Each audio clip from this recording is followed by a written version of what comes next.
Come on, Tu. What the hell?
Good ไปฝากนั้นหมดดีค่ะมันไปฝากนั้น That way we have chance to win อยากได้อัมเบรลล่าหรืออยากได้เบียร์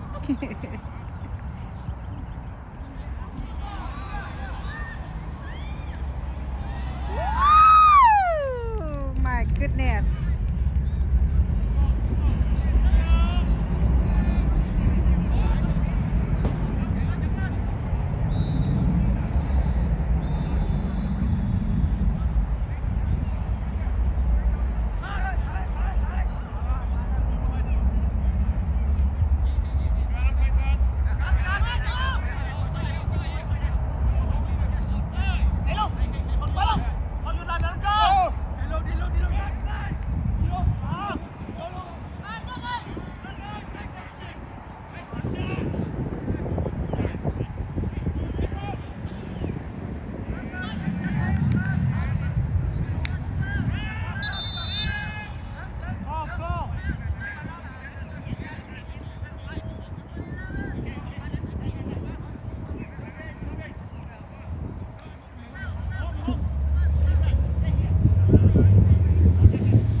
Hát chạy luôn thôi. Đây.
โอ้ยขี้ขาปั่น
รู้สึกยังไงมื้อนี้เฮ็ดเข้าประตูหนึ่งแม่นบ่ โอ้สึกมวนไหลเข้าใจเด้อ อื้อหือ เสื้อมาเล่นนำนะ มาจากรัฐใด มาจากไอดอลบอยซีไอดอล ว้า ไอเติม ว้าวบอยซีไอดอลไก่เติบได้เนาะบ่แม่นอยู่ท่าปะ บอ น้อง อยู่ท่านี่เป็นไอบาท โอ้ไม่ได้บาดโอเคว้าว congratulation เข้าใจ มื้อนี้เกม very good game เกิดเกม yeah มวนไหล วันไหล thank you so เข้า much ใจหลาย thank you very much ที่มาห่วมมื้อนี้ม่วนหลาย อัลโหลสบายดีพ่อแม่พี่น้องทุกท่านที่ทางบ้านที่กำลังติดตามชมการแข่งขันในมื้อนี้โอ้ถาวรมานี่มีแต่ผู้สำคัญได้ยืนอยู่นี่มีทานวินเซนต์โก้แล้วก็ VP ของอันสหพันธ์ของพวกเขาทานเอฟแล้วก็มีทานบุญกับโค้ชของพวกเขาแล้วก็แคปเทนเขาIAD เด้อเดินทางมาแต่ไกลกันเลยอันนี้มันSean ไอชอ from Oregon, yes. ขอโทษเด้อซื้อหลายคนพูดจะให้ทานนั่นเป้ของเฮาทานเอฟแสงสว่างเว่าอย่างได้หนึ่งเนาะในมือ ส นี้ บายดีทุกคนผู้ใดอยู่ใกล้กับมาเชียร์มาห่วงมาเชียร์กันเด้ออยู่ต่อหน้าเพนทากอนครับแคมป์น้ำเป็นบานพวกทีมนอร์ทอเมริกาซ็อกเกอร์เฟเดเรชั่นเป็นโคโฮสกับลาวเอมบ s ซีเดี๋ยวนี้ก็มีการกีฬาแข่งขัน4ทีมจากทีมเอลจีนแล้วก็นอร์ทอเมริกาแล้วก็ทีมเวียดนามมาจากเวอร์จิเนียทีมมาลาวที่ว่ามาจากประเทศลาวเนาะเพิ่นก็มาร่วมกันอยู่นี่ก็แบบแข่งมิตรภาพและมื้อแรงก็มีสังสรรค์คุณปีใหม่โฮสต์บายลาวเอมบ s ซีเนาะเป็นจังไดก็มาม่วนซื่อนำกันเด้อแล้วก็ดีใจหลายที่ว่ามาเจอหมู่คู่เก่าแล้วก็เจอหมู่มาฮู้จักหมู่ใหม่นี่แหละกีฬามันเป็นยาพิเศษได้มาฮู้จักกันพักแข่งกันขอบใจหลายๆ นั่นก็คือแมน VP ของพวกเขาเนาะ Vice President ของสหพันธ์บันเต North of America ถาวรกับแมน Vice President Executive แต่ถาวรบ้างมาหลายผลแล้วอยากเสนอให้ทานผู้จักผู้สำคัญในคณะของพวกเขาเด่นในหนึ่งนะขอเริ่มน้องทานโค้ชใหญ่ของเขาเนาะอันทานวินเซนต์ก็ให้กำลังใจน้องนงเท่ๆได้ทานนี้นะมื้อนี้มาทั้งภรรยากับมาได้มื้อนี้นี่ มาเบิ่งการแข่งขันมิตรภาพ ไอ้ดิ มิตรภาพของมี4ทีมเอลจีนแล้วก็นอร์ทเฮาแล้วก็เวียดนามิสทีมแล้วก็ทีมสถานทูตลาว ขอบใจเด้อ มิตรภาพทัวร์นาเมนต์ ขอบใจไอ้ใหญ่เฮามื้อนี้First Lady ของไอ้กามาแม่นบ่นี่เด้ First Lady แม่บอนเลยต่อไปในถาวรอยากให้ทานโฮผู้สำคัญที่สุดในมื้อนี้นี่มื้อนี้เป็นไปได้นี่โอ้นักเตะบาสมาหลายนี่ย้อนทานแคปเทนของเฮาได้ทาน AD แคปเทนของสหพันธ์บาสเตะของ Happy to be here ดีใจที่สุดมาพบหมู่พบครูถาวรไอพีไอเอwho made it happen. This is the creator for the organization, so we're happy to be here to support her. So anytime that anybody is interested in playing ผู้ใดสนใจอยากเตะบาสทีมนี้เสนอมาเลยได้รับได้เบิดทุกคน โดยขอบใจหลายดีที่ว่าเพิ่นได้เอาใจใส่แท้ๆให้แข่งขันตัวนี้เกิดขึ้นได้เนาะแล้วก็จะถ่ายรวมภาพให้เบิ่งเนาะอันนี้ก็เป็นนักบานเตะของสหพันธ์ของพวกเขานี่ตอนนี้เนี่ยไอรอนก็มาจากเทนเนสซีไอ้ใหญ่เขานี่ไปฮอตลาวมันก็นำไปได้นี่นะ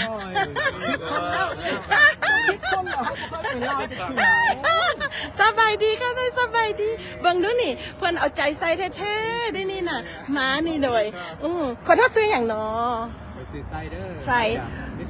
โอเคถาวรบ่แม่นว่าถาวรให้ถามซื้อให้เพิ่นเว้าเองนะว่าย่านเว้าผิดเพราะว่ามันหลายคนโทษโดย โดยลีจากเทนเนสซีโดย เจากเทนเนสซีเด้อ โดยมาแล้วมาจากมิชิแกน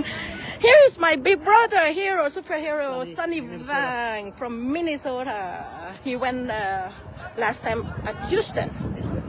ขอบใจหลายๆเด้อบัดนี้ถ่ายเกมให้เบิ่งกันนี่เด้อ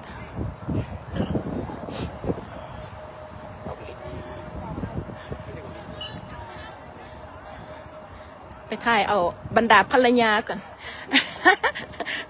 ไอเอฟนี่บ่เป็นภรรยาเดินนักร้องลูกทุ่งเสียงหล่อของสหพันธ์บานเตะของพวกเขาถ้าผู้ใดอยากฟังอ่ะนะไม่ก็เพลงอย่างที่น้องมักขนาดซื้ออย่างก็ฮักเอื้อยไหลฮักเอื้อยเด้อเด้อเพลงนี้เนี่ยถ้าผู้ใดได้ฟังนี่บ่ติดใจนี่ไอ้ลิลลี่คนงามของเขาผู้ใดที่เจ็บเป็นนี่ให้มาหาอาสามีเพิ่นเด้อ นักนวด professional ต้องใจดีน้ำเราดิขั้นใจบ่ดีดิเราประสงค์ให้ผัวเรานวดให้ได้ละไอ้ฟอนเป็นยังไงเมื่อยบอกไปลาวก็ไปน้ำกันมาพี่ก็ไปน้ำกันเนาะโดยไปอีกเนาะโดยนะน่าเบาย่อตายแล้วว่าย่อวันนี้เอ้ยไงเขาดิอันนี้เป็นไผ่นอนี่กับโบแมนผู้อื่นผู้ไก่นี่ภรรยาของท่านVP ของสหพันธ์ของพวกเขาดินี่เป็นเคที่แมเนเจอร์อีกโบแมนแต่ VP ของสหพันธ์เนี่ยเป็นภรรยาของท่านเอฟแสงสวัสดิ์เพิ่นเป็นทั้งประธานของ Murfreesboro Team อีกในนี้นะ แล้วก็ personal secretary ของประธาน Murfreesboro แล้วก็ manager แมนป่ะโอเคมีรายการอย่างใดปีนี้อยู่เทนเนสซีนี่เทนเนสซีนี่เดือนอีก2 อาทิตย์ปลายปีเขาสิมีปีใหม่ลาวและเขาสิมีทั้งเซิงทั้งแห่ โอ้ยมวนเนาะเซิงปีกายนี่ปีนี้น้องบ่ได้ไปนำซ้ำนี่น่ะโอ้เสียดาย เตรียมเสื้อเรียนให้อยู่ได้ ไอ้ซื้อเลยได้เสือเรียบร้อยละว่าแม่นะว่ายเปลี่ยนใจกันสันเปลี่ยนใจกันสันไป emergency กันสันเนาะคนต่างรัฐนี่มาหลายบ่สิคันบ่ได้ไปกันสิเจาะเบิ่งโอ้ไปหลายบอลหลายบ่ไหวปีนึงนี่บ่แม่นเป็น10กว่าบอลว่าต้องได้ไปปีใหม่เขาต้องไปเกี่ยวทุกรัฐไปเยี่ยมทุกรัฐแล้วปีใหม่บ่มีเวลาให้สวีทเฮิร์ทเลยนี่เชิญชวนพ่อแม่พี่น้องไปร่วมไหมคะฝากขอเชิญพ่อแม่พี่น้องขอฝากแล้วก็ขอเชิญพ่อแม่พี่น้องทุกรัฐเนาะเอามาห่วงปีใหม่เราอยู่เทนเนสซีMurfreesboroพอเฮาปีนี้กะสิจัดคือเก่าหั่นละบอลซื้อน้ำกันโอเคขอบใจเด้อไอ้เก๋ที่แล้วนี่ก็เป็นผู้สำคัญที่สุดเลยนี่นะกำกับเรื่อง treasury ของพวกเขานี่ว่ามีเพิ่นนี่เสร็จแล้วพวกเขานี่นะจังใดเอ้ยน้อยเอ้ยดาราวันเมื่อมามื้อนี้ม่วนบ่หนาวนิดนึงเสียดายไอ้คนปกติเนาะจีน่าตำตาเป็นไว้เด้อพ่อแม่พี่น้องอันนี้ก็ใหญ่ของพวกเขานี่ขึ้นกำกับเมื่อให้พวกเขาเรื่องการเงินใหญ่ของเขา First Lady ของท่านประธานเพิ่นเห็นเพิ่นย่ำได้นี่ว่าเพิ่นหนาวตลอดได้นี่นะใหญ่เขานี่กับท่านประธานน้องคาถ่ายวิดีโอเป็นยังไงท่านประธานโดย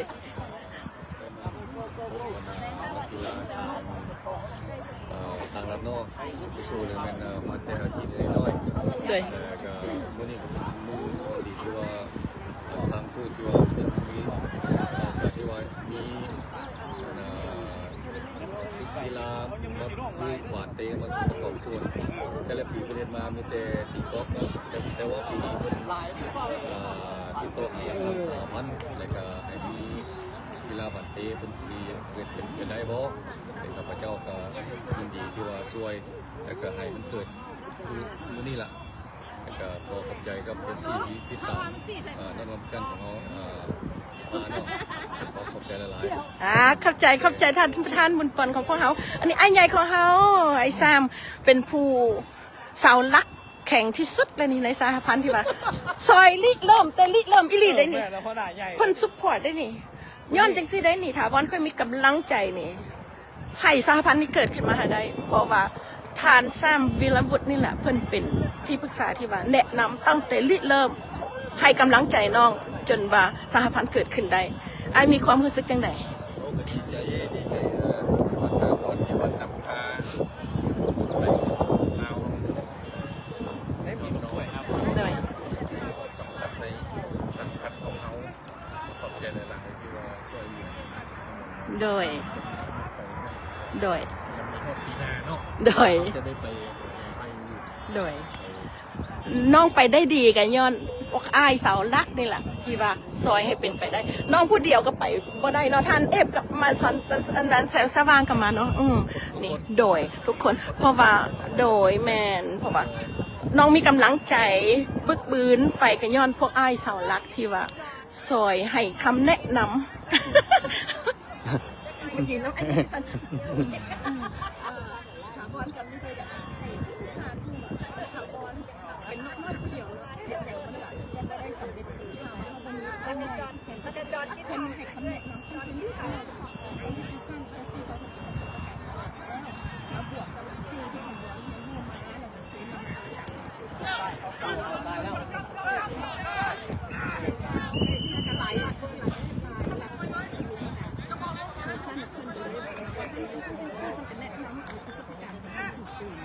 ตอนไปวอชิงตันปี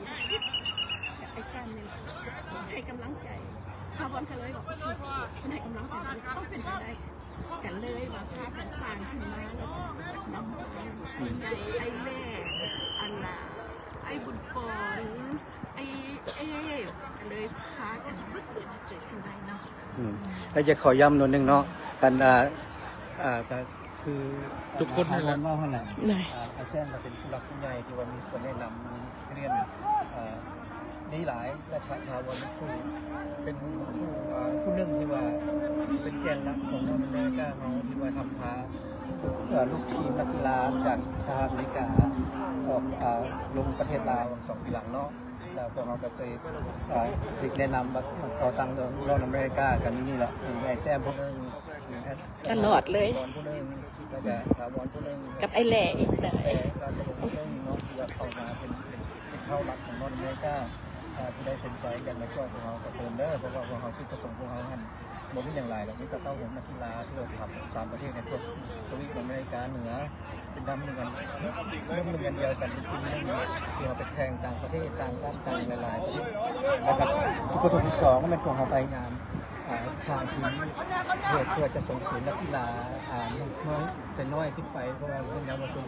จะมาเพี้ยซีมาแทนที่เขาหลังจากที่ว่าเขาแก่ตัวมาแล้วเขาก็จะส่งเสริมนักกีฬาเป็นเราคนเราต่อไปเนาะท่านละขอบใจหลายๆเนาะ โดยขับใจหลายๆขับใจหลายๆเด้อวันนี้ถาวรจะถ่ายทำให้เมื่อทุกคนได้เบิ่งตอนนี้แมนทีมอย่างเนาะกำลังลิ้นอยู่นี่อันนั้น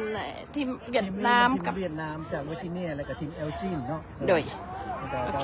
ยังซุ่มๆอยู่ โดย เดือดนะ โอเค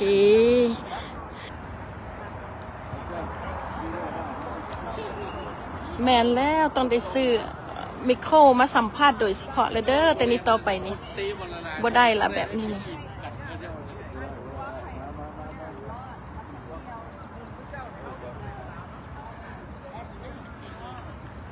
อ๋อลืมมันน่ะหมอนวดเฮา ลืมหรือไม่ ลืมสัมภาษณ์แต่ภรรยาเพิ่นแต่ว่าลืมตัวจริง ลืมจริง ลืมตัวจริง สัมภาษณ์แต่ภรรยาขอสัมภาษณ์หน่อยหนึ่งได้ค่ะหน่อย ขอสัมภาษณ์ได้ค่ะหน่อยมันบ่ได้ยินได้นี่สิได้ปินกล้องให้เด้อเพราะว่าเพิ่นว่า อันนี้ทานหองทูตใส่ใบดีทานสมไผเพิ่นก็มาลิ้นได้นะ บางเดือนเดียวเด้ออ่ะบ่สัมภาษณ์อภันิกรเนาะจะได้ จะได้ปินกล้องเพราะว่า FC ว่าคัดกล้องไปจังซี่นะบ่ได้ยินบัดนี้ย่านบ่ได้ยินขอเปลี่ยนกล้อง ลายกล่องมันอยากไปหาผู้ชายบ่ แม่นแล้วขอสัมภาษณ์หน่อยหนึ่งเด้อเถินไปลาวไปหยังก็ไปน้ำกันเมิดบ่พลาดเพิ่นเป็นทั้งบาดนักบานเตะยอดเยี่ยมและก็หมอนวดยอดเยี่ยม ประจำลายที่มันเลย แม่นแล้วเพิ่นว่า มีภรรยาเพิ่นว่าคันผู้ใดอยากให้ผัวเพิ่นเฮ็ดนวดให้นี่ต้องซื้อน้ำมาเลี้ยงFirst Lady ของทุกคนกันเลยอยู่นี่เพิ่นว่า โอ้เมียได้ไปใช้ยาไว้ปานนั้นเอาบ่เป็นหยังก็คือเก่าเว้าไปม่วนไปพี่น้องเนื่องในโอกาสนี้ก็บ่ต้องซีเรียสหยังมาม่วนๆเล่นม่วนๆพาเมียมาเอนจอยพาครอบครัวมาเอนจอยกับชีวิตที่มีอยู่จบเท่านั้นบัดอ้ายเว้านี่คือมันไลค์มันโลภหลายเท่านี่บัดน้องเว้าคือบ่เห็นมาไผมันไลค์ปานนี้ฮะคือบ่ดังแท้แก้วเฮานี่ โมเมนต์ที่มันถึงจังหวะบ่ จะได้ก็ขอเชิญชวนเด้อเขามาเบิ่งมาชมนำกันเด้อมื้อนี้เด้ออยู่วอชิงตันดีซี ไอ้แก้วจักน้องมาโดดเลยได้เนาะตั้งแต่นิวแฮมป์เชียร์มันจักปีละ10กว่าปีแล้วนี่เป็นเตะบาส บ่ได้นับปีดอกมันจื้อบ่ได้ดอกก็จะนับปีข้างหลัง ว่าทุกๆปี นับไปโดนมันบ่ดีมันสิเท่ามันต้องเป็นนักซีเรียสกับมันปล่อยมันไป ไม่ว่าถาวรกับไอ้แก้วนี่นะอยู่เดินเตะบาสนี่แต่ละปีจะเห็นหน้ากันนี่ แม่น เพราะว่าถาวรกันตะกี้กันนำพาคันแคนาดามานี่แล้วก็10กว่าปีแล้วได้นี่เห็นกันนี่อยู่เดินบ้านนี่ โอ้ยได้2,000เท่าใดพุ่นโตแต่ตอนอยู่นิวแฮมป์เชียร์พ่อกันเทื่อ กัน แร นั่น ก แหละโดน เลย ไหม บ่ดีกันว่าโอ้โดนละจื้อปี ย่านได้พากันซักไม้คันเท่ามาเดินอยู่นี่ เอาจังได๋ก็สิสู้คือเก่าไปหัวใจก็ไปฮ้อนหันแหละบ่มีปัญหา แม่นะไอ้ร้อนนี่คนบ่ปากนี่เขาขอสัมภาษณ์ที่ไหนด้วยนี่ขอถามสัมภาษณ์ไอ้ชอน Yes สัมภาษณ์นิดนึงเด้ Do. interview Huh? Interview. Okay. What do you want to ask me? You can ask me. Is this live? yes Oh, live damn, I did not know that. how do you feel today I feel good. about the tournament The tournament, I wish we had more teams, but there's Yes. only 4 teams. Yeah. So if we had more teams, it would be more fun. The field is perfect. Condition is perfect. I like Yes. playing under this condition. tell Yes. the FC where you come from and Oh, I heard you came from Oregon. Just recently Yeah. moved to Alabama. Yes. A member of the Lau United Soccer Club. I was asked by my buddy Dodd to come play. So, oh I so see that's why I'm here. Yeah. thank you for coming Not a problem. and thank you for participating it's energy positive energy for Yeah. all the player Yeah, it looks like fun. Elgin's doing well, and hopefully we could compete yes with them. they are very strong engine team yes Yeah, they're beatable though. They're beatable. Yes. Mark my word, we'll beat them. Thank you. yeah thank you ไอ้ร้อนเนี่ยวันนี้มันอย่าฟ้านี่ผู้เพิ่นบ่ปากเด้อนี่เด้อเพิ่นคนบ่มักปากเด้อมื้อนี้สิเพิ่นหนีบ่พลาดกล้องนี่บ่พลาดกล้องเป็นจังไดแดขี่รถม้าแม่นบ่นี่จักชั่วโมงนี่ We drove here about 10 hours. 10 ชั่วโมง คันบ่ตั้งใจบ่ใจใส่ซอยกันนี่มันเป็นไปบ่ได้ยากได้เนาะเพราะว่าทั้งขับรถมาทั้งเอาเหือแห้งมาเตะบานอีกนี่แบบว่ามีใจซอยแท้ๆเลยเนาะนี่เนาะ Okay, yes. ให้มันเป็นไปได้นี่ Good deal. เพิ่นเอิ้นอยู่ไผเอิ้นไผน้องหวะเอาไอ้แล้วเอิ้นไผน้องหวะไอ้ลง I heard my phone. I'm like, who's calling? บัดนี้มาฮอดเทียนทาวรมาพบพ่อทานห้องทูตเพิ่นก็ได้ใส่สุดอย่างดีมื้อนี้เพิ่นสิบ่ว่าเพิ่นให้กำลังใจจังได๋เนาะแม่นบ่เพิ่นสิว่าเพิ่นให้กำลังใจจังได๋เพิ่นลงเดินด้วยตนเองอีกดังนั้นทาวรก็ต้องขอสัมภาษณ์เพิ่นหน่อยนึงเฮาพลาดบ่ได้เลยนี่กับทานห้องประธานนั่นของสาพันธ์ก็ยืนนํกันนี่เนาะขอให้บรรยายอย่างน้อยนึงมีความรู้สึกจังได๋แด้มื้อนี้ วันนี้บรรยากาศดีเนาะสีสันก็ดีเลยเป็นการประกอบส่วนไซอีเวนต์ของลาวเอมบาซีนิวเยียร์สปีดพิเศษมีบรรดาทีมซ็อกเกอร์จากบรรดารัฐเนี่ยอิลลินอยส์เนาะเทนเนสซีแล้วก็เวอร์จิเนียดีซีแล้วก็นิวยอร์กอีกมีบรรดานิวยอร์กกับประกอบส่วนทีมสามถูกท่านบอกเดี๋ยวพิมพ์ยังก็ร่วมออสตามาเก็บมาถึงบอลเลยวันมีความรู้สึกจังได๋ทุกๆปีนี่จะแม่นตีกอล์ฟเนาะคันพ่อแม่พี่น้องที่ว่า FC ถาวรที่ว่าเคยติดตามมาเนาะทุกๆปีมีสบายดีปีนี้พิเศษบนว่ามันมีซ็อกเกอร์นะมันมีซ็อกเกอร์ด้วยความคิดที่เดิมจากประธาน แม่นแล้วมวนหลาย คุณปอนเฮา แม่นแล้ว ดีนี่ความคิดเป็นช็อกเกอร์ระหว่างทีมครับ แม่น สภาพ แม่น ก็เป็นอันนี้ปีทมิตร บุกเบิกก็คิดว่าปีต่อไปก็สิมีการขยายเพิ่นว่า บอกแม่นเนาะ เป็นไงพี่ จังใดมีความรู้สึกจังใดไอ้ ตื่นเต้น ตื่นเต้นเนอะ ที่ว่ามาในงานชุดนี้มาก็มาหลายครั้งแล้วนะครับลืมเคยกับท่านรองพี่น้องท่านพูดมาแต่ละเทื่อต้อนรับดีอย่างสุดซึ้งเลยแต่ละเทื่อเนาะ แม่ ใจหลายขอบใจหลาย เพราะเขาพ่อแม่พี่น้องทั้งหลายสเตทที่อเมริกาก็มาหาสถานทูตลาวที่วอชิงตันดีซีบ่ว่าปีใดเนาะเพิ่นจะมีความฮับต้อนอย่างอบอุ่นพอถาวรมานี่ก็หลายปีแล้ว แต่ว่าก่อนปีนี้นี่ถาวรจะมาในนามตีกอล์ฟปีนี้ถาวรก็เป็นประธานของสหพันธ์ของคลับกอล์ฟอยู่แคนาดาแต่ก็จะพยายามนำพามาสถานทูตอีกเพราะว่าปีนี้นี่เอาใจใส่เตะบานซะก่อนเพราะว่ามันปีทำอิฐปีปฐมฤกษ์เพราะว่ากัดคือเบ้าน้ำทานใหญ่เมกดาราเพิ่นก็ว่าโอ้มาร่วมกันก็ดีเพราะว่าให้พ่อแม่พี่น้องทั้งผู้ที่เพิ่นเคยมากับคนใหม่มาพบพ่อกันเนาะอันสร้างสามิตรภาพน้ำกันกันเลยเป็นปีเลเจนด์นะเป็นปีประวัติศาสตร์ไปสั้นไปที่ว่าทางเตะบานและกอล์ฟมาโฮมกันมื้อแรงนี่จะได้พบพ่อมาทุกคนทั้งกอล์ฟทั้งทางเตะบานแม่นละงานใหญ่แม่นแล้วปีหน้านี่ทาวันอาจจะนำพานักตีกอล์ฟมาหลายกว่าเก่า แต่ปีนี้ตั้งใจใส่กอล์ฟใส่เตะบานแม่นละทุกๆปีนี้ทาวันจะนำพานักตีกอล์ฟมาก็ได้อธิบายให้ท่านใหญ่ประธานเรียบร้อยแล้วเพิ่นก็ดีใจหลายที่ว่าปีนี้มีเตะบานมาห่วมเนาะบัดนี้ถามวันจะได้พักผ่อนจะได้ไปถ่ายรูปให้เพิ่นกันเนาะโอเคขอบใจ